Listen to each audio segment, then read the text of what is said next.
আমি একজন international artist হতে চাই, সমস্যা করে দিয়েছে আমার ভাষাটা, যার ফলে আমি পৃথিবীর একটা কোণে পড়ে আছি। ভাষা বোঝা যায় আমার মনে একটা হিউমার দিয়ে। আর্টিস্ট শব্দটার মনে হচ্ছে যে আর্টের মাধ্যমে আমি কিছু একটা এক্সপ্রেস করছি। আমি প্রচণ্ড অ্যাম্বিশাস। পিকুর সঙ্গে আমি তো কাজ করলাম, সেই অ্যালবামের যে জনপ্রিয়তা, খুব কি জনপ্রিয়, ঘরে ঘরে লোকে কি পিকুর গান জানে না, বাট আমার মনে হয়েছিল ভালো হয়েছে। এবার কিছু অডিয়েন্স আছে যাদের ওইটা খুব মানে পিকুর সাউন্ডটা খুব ভালো লাগে, যারা আমাকে বলে, সেটা হচ্ছে আমার কোর অডিয়েন্স। কিন্তু দেশ জুড়ে গ্রামে গ্রামে পিকু শুনছে এরকম কিন্তু নয়। কিন্তু বোবা টানেল শুনছে, বোবা টানেল হয়তো শুনেছে বাঙালিরা, আর আমাকে আমার মতো থাকতে দেওয়া শুনেছে, তুমি যাকে ভালোবাসাও শুনছে। তার মানে আমার যে কানেক্টটা বাঙালি, কারণ আমার ভাষার সঙ্গে যে কানেক্টটা সেটা যেহেতু বেশি, এখানে পেনিট্রেশন বেশি। আমার হিন্দির ওই পেনিট্রেশনটা হয়তো নেই। আমি আর্টিস্টিক দিকটা বলছি, তুমি ইন্ডাস্ট্রির কথা বলছো। এবার ইন্ডাস্ট্রি, আমি জানি না, আমাকে যদি কেউ দারুণ একটা বলিউডের নাচের গান বানাতে বলে, আমার কি সেই স্কিল আছে? আমি কি পারবো? আমি হয়তো পারবো না বানাতে।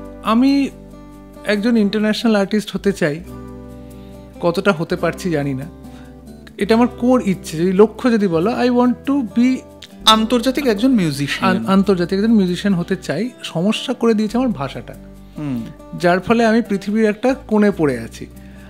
আজকে যদি আমার এই বাংলা ভাষার লেখার যে স্কিলটা, যেটা মানুষ ভালোবেসেছে, সেটা যদি ইংরেজি ভাষায় থাকতো, আমার যদি নিউ ইয়র্কে জন্ম হতো বা লন্ডনে জন্ম হতো, তাহলে কি হতো আমি জানি না।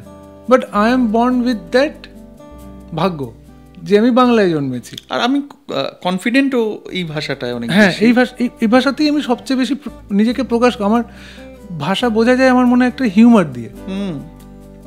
আমি বাংলায় যতটা আমার যে সেন্স অফ হিউমার, সেটা বাংলায় যতটা বেরোয়, অন্য ভাষায় আমি দেখি যে বেরোয় না আর কি।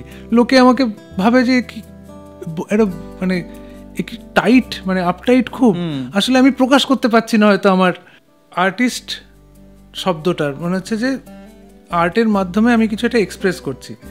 এবার আমার ক্ষেত্রে হচ্ছে যে আমি সঙ্গীতকে পেয়েছি, যার মাধ্যমে আমি নিজেকে এক্সপ্রেস করছি। আসল হচ্ছে আমার মাথার আইডিয়াগুলো, আমার চিন্তাগুলো, ওগুলো মূল।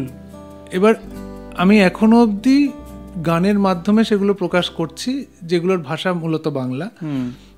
কিছু ইংরেজি গান আছে আমার, সেগুলো খুব কম সংখ্যক মানুষ শোনে। যদি আমি এর চাইতে বেটার একটা মিডিয়াম পাই যেখানে আমি নিজেকে প্রকাশ করতে পারছি, তাহলে আমি সেটাই করব। কারণ আমি গান বাজনা ভীষণ ভালোবাসি, মিউজিক সবচেয়ে কাছে, কিন্তু আমার ওরকম কোনো ব্যাপার নেই যে গানই আমায় করতে হবে। ইট ইজ মোর অ্যাবাউট আমার আইডিয়াটা কি করে আমার ভালো লাগার, আমার আত্মপ্রকাশের মিডিয়াম।